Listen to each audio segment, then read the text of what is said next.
பெரியார் ஏறத்தாழ 2000 ஆண்டுகால நம்மை அடிமைப்படுத்த வைத்தவர்களை கதற வைத்து கொண்டே இருந்தார். ஆனால் இந்த 10 ஆண்டுகளில், கடந்த 10 ஆண்டுகளில் அவள் நம்மை அழுக வைத்து கொண்டே இருந்தார்கள். ஆனால் இன்றைக்கு தினம் தினம் அவர்கள் கதறுவதை பார்க்கும்போது எங்களுக்கும் தோன்றுகிறது, yes really Stalin is more dangerous than Karunanidhi தான் என்பதை நீங்கள் சொல்ல வேண்டாம், நாங்களே சொல்லுகிறோம். நாங்கள் யாருக்கு டேஞ்சர் என்று சொன்னால், நாங்கள் யாருக்கு ஆபத்து என்று சொன்னால், ஏழை எளியோருக்கு யார் எதிரியாக இருக்கிறீர்களோ உங்களுக்கு நாங்கள் எதிரிதான், உங்களுக்கு நாங்கள் ஆபத்து தான். சமத்துவத்திற்கும் சமூகத்திற்கும் யார் எதிரியாக இருக்கிறீர்களோ உங்களுக்கு எங்களுடைய முதல்வர் ஆபத்து தான். இந்த நிகழ்விலே முதலில் அனைவருக்கும் வணக்கத்தை சொல்வதற்கு முன்னால், இந்த அரங்கத்தில் நிறைய கற்றறிந்த மகளிர் ஆளுமைகளால் இந்த மகளிர் அரங்கம் நடத்தப்படுகிறது. இந்த அரங்கத்தில் ஆட் மேன் அவுட்டுன்னு சொல்லுவாங்க, ஆனால் ஆட் உமன் அவுட்டாக அமர்ந்திருக்கக்கூடிய ஒரே நபர் நான் தான்.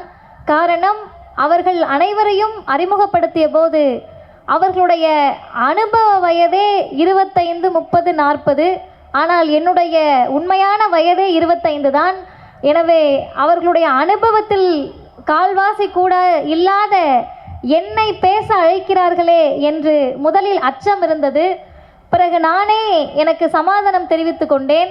அது என்ன சமாதானம் என்று சொன்னால், வணக்கத்திற்குரிய தமிழர் தலைவர் அவர்கள் சந்தித்த முதல் மேடையில் அவருடைய வயது 10. முத்தமிழறிஞர் கலைஞர் அவர்கள் அவர்களுடைய முதல் இதழை தொடங்கிய போது அவருடைய வயது 14 தான்.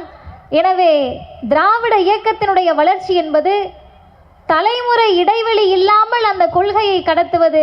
எனவே தலைமுறை இடைவெளி இல்லாமல் எனக்கு வாய்ப்பு அளித்திருக்கிறார்கள் என்ற வகையிலே இதை பெருமையாக கருதி, முதலில் எங்களுக்கெல்லாம் என்னன்னு கேட்டால், சுதந்திர போராட்டத்தை பற்றி சொல்லி தான் நம்மளெல்லாம் வளர்த்துருப்பாங்க. சுதந்திர போராட்டத்தில் எத்தனை பேர் உயிர் நீத்தார்கள், எத்தனை பேர் ரத்தம் சிந்தினார்கள், எவ்வளவு வலிமை மிகுந்த போராட்டம். அந்த சுதந்திர போராட்டத்தால் தான் நாம் நிம்மதி மூச்சுக்காற்றை சுவாசிக்கிறோம் என்றெல்லாம் சொல்லுவார்கள். அதை வரலாற்றில் படித்திருக்கிறோம், ஆனால் நேரில் பார்த்ததில்லை. ஆனால் குரல் வளை நசுக்கப்பட்டு மூச்சு விட முடியாமல் திணறுவது எப்படி என்பதை லைவாக நமக்கு காட்டியதுதான் கடந்த 10 ஆண்டுகளில் நடந்த அடிமை ஆட்சியும் அதற்கு மிகப்பெரிய பக்கபலமாக இருந்த பாசிச ஆதிக்கவாதிகளும். சுதந்திர காற்றை எப்படி சுவாசிப்பது என்று தெரியாத எங்களுக்கு எப்படி சமத்துவ காற்றை சுவாசிப்பது என்பதை தெரிய வைத்த தேர்தல் தான் கடந்த 2021 நடந்த சட்டமன்ற தேர்தல். மூச்சு விட முடியாமல் திணறிய போது தமிழ்நாட்டுக்கு கிடைத்த ஒற்றை ஆக்சிஜன் சிலிண்டர் தான் நம்முடைய மாண்புமிகு முதல்வர் தளபதி அவர்கள். ஏன் ஆக்சிஜன் சிலிண்டர்னு சொல்கிறேன்னா, என்ன செய்வது என்று படித்து முடித்தவர்களுக்கு வேலை இல்லை, படிக்க நினைப்பவர்களுக்கு, மருத்துவராக நினைக்கக்கூடியவர்களுக்கு கல்வி கனவாகவே போனது. மகளிர் நல திட்டங்களை கொடுப்பதற்கு வழி இல்லை, உள்ளாட்சி தேர்தல்கள் நடத்தப்படவில்லை. இப்படி அனைத்து நிலையிலும் நமக்கு நிம்மதி பெருமூச்சை வாங்கி தந்தது இந்த ஆட்சிதான். அந்த வகையில் எங்களுக்கெல்லாம் இருக்கக்கூடிய பெருமை என்பது, தந்தை பெரியார் விரும்பிய ஆட்சியை பேரறிஞர் அண்ணாவால் அவருடைய இறப்பின் காரணமாக கொடுக்க முடியவில்லையே என்று அண்ணா தவித்திருந்த ஆட்சியை, முத்தமிழறிஞர் கலைஞர் இல்லையே என்ற கவலையை நீக்கக்கூடிய வகையிலே இன்றைக்கு அனைவரையும் ஒருமுகமாக தளபதி அவர்கள் நமக்கு ஆட்சி நடத்தி கொண்டிருக்கிறார். இது ஏதோ புகழ்வதற்கோ அல்லது அவரை துதிப்பாடுவதற்கோ கிடையாது. என்னுடைய தலைப்பு ஏழை எளியோரை காக்கும் பரிவு. இந்த தலைப்பை பார்த்த உடனேயே எவ்வளவு பெரிய ஆளுமையினுடைய ஒரு செயலை, மிகப்பெரிய ஒரு தொண்டை பரிவு என்ற ஒற்றை வார்த்தையில் சுருக்கிவிட்டோமோ என்று எனக்கு சந்தேகம் வந்தது. காரணம், தனிப்பட்ட நான் ஒருவருக்கு காட்டுவது என்பது இரக்கமாக இருக்கலாம், தனிப்பட்ட ஒருவருக்கு நான் காட்டுவது என்பது கருணையாக இருக்கலாம், பரிவாக இருக்கலாம். ஆனால் முதல்வர் அவர்கள் பரிவை மட்டும் இந்த சமூகத்தின் மீது காட்டவில்லை, கருணையை மட்டும் இந்த சமூகத்தின் மீது காட்டவில்லை. அவர் காட்டுவது என்பது மனிதநேய தொண்டைதான் நாள்தோறும் அவர் இச்சமூகத்தின் மீது காட்டிக் கொண்டிருக்கிறார் என்பதை யாரும் மறுக்க முடியாது. அந்த வகையில்தான் எப்படி ஏழை எளியோரை காக்கக்கூடிய பரிவை அவரிடத்தில் காண்கிறோம் என்பதை அதிசயமாக இருந்தது. புரட்சி கவிஞர் பாரதிதாசன் அவர்களுடைய கவிதைகளை படிக்க போது ஒரு கவிதையில் பாரதிதாசன் கோடை வெயிலை பற்றி எழுதியிருந்தார். அதில் புரட்சி கவிஞர் பதிவு செய்கிறார், வெயிலின் கொடுமையை விளக்கிட எண்ணி கடற்கரை பக்கம் நடந்தேன், கடலோ உலைநீர் போல கொதித்தலை உயிர்த்தது என்று சொல்லி அந்த வெயிலினுடைய தாக்கத்தை பற்றி சொல்லிக்கிட்டே வராரு. அதில் இறுதியில் பாரதிதாசன் சொல்லுகிறார், யான் ஒருவன் மட்டுமா சந்தித்தேன் இன்னலை, இல்லை இல்லை எல்லா மக்களும் வந்தேரிகளால் நொந்தழுவார் போல் கோடை வெயிலில் வாடலானோம், புரட்சியின் புழுக்கத்தின் பின் பொது உடைமை போல் புகுந்தது மாறியே என்று சொன்னார். ஆம், மே 2ஆம் தேதி கொளுத்துகின்ற வெயிலிலே கோடையிலே எங்களை பிடித்திருந்த புழுக்கமெல்லாம் நீங்கி மாறி போல் வந்ததுதான், மழை போல் வந்ததுதான் இந்த ஆட்சியாக அமைந்திருக்கிறது. ஒரு 3 சான்றுகளை மட்டும் எப்படி முதல்வர் அவர்கள் ஏழை எளியோர் மீது பரிவை காட்டுகிறார், தொண்டு செய்கிறார் என்பதை சொல்ல விரும்புகிறேன். இது அவர் செய்வதில் வியப்பில்லை. காரணம் என்னன்னு கேட்டால், திராவிடர் இயக்கத்தை பொறுத்தவரை இரத்த சொந்தங்களுக்குள்ள ஜீன் என்று சொல்லக்கூடிய மரபணு கடத்தப்படுகிறதோ இல்லையோ, கொள்கை வாரிசுகளுக்கிடையே மரபணு கடத்தப்பட்டு கொண்டே இருக்கிறது. பெரியாரின், பேரறிஞர் அண்ணாவின், கலைஞரின் மரபணு கடத்தப்பட்டதால் என்னவோ அவருடைய அனைத்து செயல்களுமே மனிதநேய தொண்டாக தான் இருக்கிறது. குறிப்பாக சொல்ல வேண்டுமென்றால், வேலம்மாள் என்று ஒரு 90 வயது பாட்டி நாகர்கோவிலில் நம்ம எல்லாருக்குமே தெரிஞ்சிருக்கும். ஒரே புகைப்படத்தில் மிகப்பெரிய அளவிற்கு பிரபலமானவர். மாண்புமிகு முதல்வர் அவர்கள் தந்த அந்த 2000 ரூபாய் கொரோனா நிதியை கையில் பிடித்து கொண்டு அவருடைய வாயை வைத்து அவர் சிரித்திருப்பார். அதை நம்முடைய வழக்கத்தில் பொக்கை வாயை காட்டி சிரிக்கிறார் என்று அனைவரும் சொன்னார்கள். அதில் என்ன இருக்கு, 2000 ரூபாய் கொரோனா நிதியை வாங்கி ஒருவர் சிரிப்பதில் என்ன இருந்துவிட போகுது என்று நாம் நினைக்கலாம். அதைவிட கூடுதல் சிறப்பு என்னன்னு கேட்டால், அந்த பாட்டி சொல்கிறார், இந்த 2000 ரூபாய் இல்லைன்னு சொன்னா எனக்கு உணவே இல்லைப்பா என்று சொல்லுகிறார். சரி பாட்டி, நீ கொஞ்சம் சிரி, நான் ஃபோட்டோ எடுத்துக்கிறேன்னு ஒரு புகைப்பட கலைஞர் ஃபோட்டோ எடுக்கிறாரு. ஃபோட்டோ எடுத்த அந்த புகைப்பட கலைஞரை அழைத்து பாராட்ட வேண்டும் என்ற எண்ணம் இந்த முதல்வரை விட்டால் வேறு எந்த முதல்வருக்கும் வராது. என்ன காரணம்னு கேட்டால், நேற்றைக்கு முன்தினம் அந்த பாட்டியை சந்திக்கிறார் முதல்வர். சந்தித்து அவரிடத்திலே பேசுகிறார். அவருக்கு ஓய்வூதியம் கொடுத்ததற்கு அந்த பாட்டி நன்றி சொல்கிறார்கள். இந்த இரண்டுக்கும் இடையிலே முதல்வர் அவர்கள் ஒரு பதிவினை பதிவு செய்கிறார். அவர் என்ன சொல்றார்னா, இந்த ஏழைகளின் சிரிப்பில்தான் இந்த ஆட்சியின் சிரிப்பு அடங்கி இருக்கிறது என்று சொல்லுகிறார். அதுதான் ஏழை எளியோரிடத்திலே அவர் காட்டக்கூடிய பரிவு. அது மட்டுமல்ல தோழர்களே, என்னை மிகவும் பாதித்த ஒரு சம்பவம், மிகப்பெரிய அளவிலே கொரோனா நெருக்கடி காலகட்டத்திலே எல்லோருமே செய்வது அறியாமல் திகைத்தார்கள். அப்போது ஒரு நூலை வாசிக்க நேர்ந்தது. அதுதான் அன்சர்டைன் க்ளோரி என்று சொல்லக்கூடிய நிச்சயமற்ற பெருமை. அது ஏதோ நம்முடைய எழுத்தாளர்களோ அல்ல நம்முடைய திராவிடர் இயக்க சிந்தனையாளர்கள் எழுதிய நூல் அல்ல. புகழ்பெற்ற பொருளாதார அறிஞர்கள் அமர்த்தியா சென்னும் ஜீன் ட்ரீஸ் அவர்களும் எழுதியது. ஏன் பொருளாதார அறிஞர்கள் சொல்றாங்கன்னு நான் தெளிவா சொல்றேன்னா, தினந்தோறும் நம்முடைய தொலைக்காட்சிகளில் யாரோ ஒருவர்களை அவர்களே அனுப்பி பொருளாதார அறிஞர்கள் தமிழ்நாட்டில் 10 ஆண்டுகள் பொருளாதாரம் நல்லா இருந்துச்சு, இந்த 8 மாசத்துல தான் அகல பாதாளத்திற்கு போயிடுச்சு என்று பொய்யை பரப்பக்கூடியவர் என் பொருளாதார அறிஞர்கள் மத்தியில் நோபல் பரிசு பெற்ற பொருளாதார அறிஞர்கள் ஒரு செய்தியை பதிவு செய்கிறார்கள். அது என்னன்னு சொன்னா, எல்லா நாடுகளுக்கும் தீபா சின்ஹா என்று சொல்லக்கூடிய ஆய்வறிஞர் செல்லுகிறார் மாநிலத்திற்கும். எந்த மாநிலத்திலும் குறிப்பாக உத்தரப்பிரதேசத்தில் ஆரம்ப சுகாதார நிலையங்கள் மூடப்பட்டு கிடந்தது. ஆனால் தமிழ்நாட்டிற்கு நான் வந்தபோது ஆரம்ப சுகாதார நிலையங்கள் துடிப்போடு சுறுசுறுப்பாக இயங்கிக் கொண்டிருந்தது. அதிலும் நான் எல்லாரையும் அழைத்து கேட்டேன், ஏதாவது பணம் கொடுப்பீங்களான்னு. இல்லை என்று அனைவரும் சொன்னார்கள். எனக்கு ஆச்சரியமாக இருந்தது என்று அதில் அவர் பதிவு செய்கிறார் அந்த ஆய்வறிஞர்.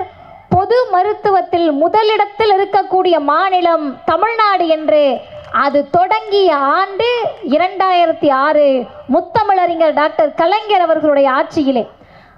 அவர் என்ன செய்தார்னு கேட்டால், உயிருக்கு துடித்தவர்களுக்கு கலைஞர் காப்பீட்டு திட்டத்தை தந்தை கொடுத்தார். உயிருக்கு துடித்தவர்களுக்கு கலைஞர் காப்பீட்டு திட்டத்தை தந்தை கொடுத்தார்.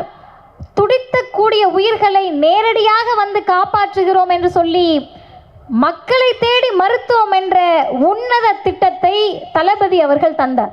இந்த இரண்டுக்கும் இருக்கக்கூடிய மிகப்பெரிய ஒற்றுமை என்னன்னு கேட்டால், எதை அவருடைய தலைவர்கள் சிந்தித்தார்களோ அதை 2 மடங்கு வேகமாக இவர் சிந்திக்கிறார். அதை பார்க்கிற போது எங்களுக்கு தோன்றிய ஒரு செய்தி என்னன்னு கேட்டால், அடிக்கடி திராவிடர் கழகத்தின் தலைவர் ஆசிரியர் ஒரு வார்த்தையை சொல்லுவார், we have won the battle not the war. போர்க்களத்தில் ஒரு களத்தை தான் நாம் வென்றிருக்குமே தவிர போரை அல்ல என்று. இந்த போரை தொடங்கி முன்னுரை எழுதியது தந்தை பெரியார். இந்த இன எதிர்க்கான போராட்டத்திலே, இந்த போரிலே முடிவுரையை தளபதி அவர்கள் காலகட்டத்தில் எழுதுவதற்கு தான் தமிழ்நாட்டினுடைய தலை நிமிர்வு தளபதி அவர்கள் என்று பொது தலைப்பை கொடுத்திருக்கிறார்கள். 2 செய்திகளை மட்டும் சொல்லி என்னுடைய உரையை நிறைவு செய்கிறேன். முதல் செய்தி, இவர் ஏழை எளிய மக்களிடம் காட்டக்கூடிய பரிவு என்பது இந்த திராவிடர் இயக்கத்தினுடைய உயிர் நாடி. எங்கு எல்லாம் சமத்துவமும் சமூக நீதியும் அடிபடுகிறதோ அங்கெல்லாம் திராவிடர் இயக்கத்தினுடைய குரல் எழுப்பப்படும். அதற்கு ஒரு எடுத்துக்காட்டு தான் நரிக்குறவ சமூகத்திற்கு நலவாரியம் அமைத்தவர் முத்தமிழறிஞர் டாக்டர் கலைஞர் அவர்கள். அந்த நரிக்குறவ சமூகம் பாதிக்கப்படுகிறது என்று தெரிந்தவுடனேயே அஸ்வினி என்ற ஒரு சகோதரி கோவிலில் எங்களுக்கு அன்னதானம் கொடுக்கலன்னு சொல்லி ஒரு இன்டர்வியூவில் பேசுகிறாங்க. ஒரு காணொளி சாதாரண ஒரு வலைக்காட்சியில் பேசுகிறார். இதை பார்த்துவிட்டு மற்ற முதல்வர்களாக இருந்தால் பார்த்துருக்கவே மாட்டாங்க. மற்ற முதல்வர் யாருன்னு நீங்கள் பேர் கேட்கக்கூடாது. காரணம், எனக்கு விவரம் தெரிந்து 10 ஆண்டுகளில் நல்ல முதல்வரை நான் பார்த்ததில்லை. எனவே நான் நினச்சிக்கிட்டு இருந்தேன் டயருக்கு அடியில் தான் முதல்வர்களை பார்க்க முடியும் என்று. இன்றுதான் நேரடியாக பார்க்க முடியும் என்பதை நாங்கள் அறிந்திருக்கிறோம். எனவே இந்த ஆட்சியில் அவர் சொன்ன உடனே என்ன நடக்குதுன்னா, அடுத்த நாளே இந்து சமய அறநிலையத்துறை அமைச்சர் அவர்கள் அவங்க பக்கத்தில் போய் உட்காந்து சாப்பிட்றாங்க. இதற்கும் நிறைய பேர் கேட்டாங்க, இதனால் அமைச்சர் போய் பக்கத்தில் உட்காந்து சாப்பிட்றதெல்லாம் ஒரு செய்தியா, இதெல்லாம் பெருமையாக பேசுகிறீங்களேன்னு சொல்லி. நாம் பெருமையாக பேசலை. அந்த சகோதரி அஸ்வினி சொல்கிறாங்க, அமைச்சரே எங்க பக்கத்தில் உட்கார்ந்து சாப்பிட்டுட்டாங்க, இனி யார் எங்களை எப்படி பார்த்தா என்ன என்ற அந்த உணர்வை நரிக்குறவ சமூகத்தை சார்ந்த நம் சகோதரி அஸ்வினிக்கு விதைப்பதுதான் இந்த திராவிடர் இயக்கத்தினுடைய நோக்கம். அதை பார்த்துவிட்டு அவர்களுக்கு வீட்டுமனை பட்டா, ஆதார் அட்டை அனைத்தையும் முதல்வர் அவர்கள் நேரில் சென்று வழங்குகிறார். அப்போது அந்த மக்கள் சொல்லுகிறார்கள், நாங்கள் படுற கஷ்டத்தை பார்த்து யாரையாவது அனுப்பிச்சு விடுவாருன்னு பார்த்தோம், ஆனால் முதல்வரே நேரில் வருவார் என்று நாங்கள் நினைத்து கூட பார்க்கவில்லை என்று சொன்னார்கள். நமக்கெல்லாம் முதல்வன் படத்தில் அர்ஜுனை தான் முதல்வர் நினைச்சிட்டு இருந்தோம். ஆனால் ஒரு நாள் முதல்வராக படத்தில் இருப்பது சுலபம், ஒவ்வொரு நாளும் மக்கள் முதல்வராக இந்த களத்தில் நிற்பது கடினமான காரியம். அதை மிக சுலபமாக அவர் செய்து கொண்டிருக்கிறார். அவர் அஸ்வினி அவர்களை பார்த்துவிட்டு ஒரு பதிவை இடுகிறார். விளிம்பு நிலையில் இருக்கும் ஆக கடைசி மக்களுக்கும் சமத்துவத்தையும் சமூக நீதியையும் கொண்டு சேர்ப்பதுதான் திராவிடர் இயக்கத்தின் பணி. சகோதரி அஸ்வினி அவர்களுக்கு மறுக்கப்பட்டது உணவு அல்ல, மரியாதை. அதை மீட்டு கொடுக்கக்கூடிய பெரும் வாய்ப்பை என்னுடைய ஆட்சி பெற்றிருக்கிறது என்று மிகப்பெரிய உயரிய நோக்கத்தோடு பதிவு செய்கிறார். ஆம், இன்றைக்கு பெரியார் ஏறத்தாழ 2000 ஆண்டு கால நம்மை அடிமைப்படுத்த வைத்தவர்களை கதற வைத்து கொண்டே இருந்தார். ஆனால் இந்த 10 ஆண்டுகளில், கடந்த 10 ஆண்டுகளில் அவள் நம்மை அழுக வைத்து கொண்டே இருந்தார்கள். ஆனால் இன்றைக்கு தினம் தினம் அவர்கள் கதறுவதை பார்க்கும்போது எங்களுக்கும் தோன்றுகிறது, yes really Stalin is more dangerous than Karunanidhi தான் என்பதை நீங்கள் சொல்ல வேண்டாம், நாங்களே சொல்லுகிறோம். நாங்கள் யாருக்கு டேஞ்சர் என்று சொன்னால், நாங்கள் யாருக்கு ஆபத்து என்று சொன்னால், ஏழை எளியோருக்கு யார் எதிரியாக இருக்கிறீர்களோ உங்களுக்கு நாங்கள் எதிரிதான், உங்களுக்கு நாங்கள் ஆபத்து தான். சமத்துவத்திற்கும் சமூகத்திற்கும் யார் எதிரியாக இருக்கிறீர்களோ உங்களுக்கு எங்களுடைய முதல்வர் ஆபத்து தான். அதே நேரத்திலே சமத்துவத்திற்கும் சமூக நீதிக்கும் சகோதரத்துவத்திற்கும் மாநில சுயாட்சிக்கும் முதுகெலும்போடு யார் துணை நிற்கிறீர்களோ அவர்களுக்கு தளபதி நல்ல நண்பர் மட்டுமல்ல, நல்ல மனிதநேய மாண்பாளராகவும் இருப்பார் என்பதை சொல்லி ஏழை எளியோரை காக்கும் பரிவில் மட்டுமல்ல, தமிழகத்தின் தலை நிமிர்விலும் எழுதப்படக்கூடிய ஒரே பெயர் தளபதி அவர்களின் பெயராக தான் இருக்கும்.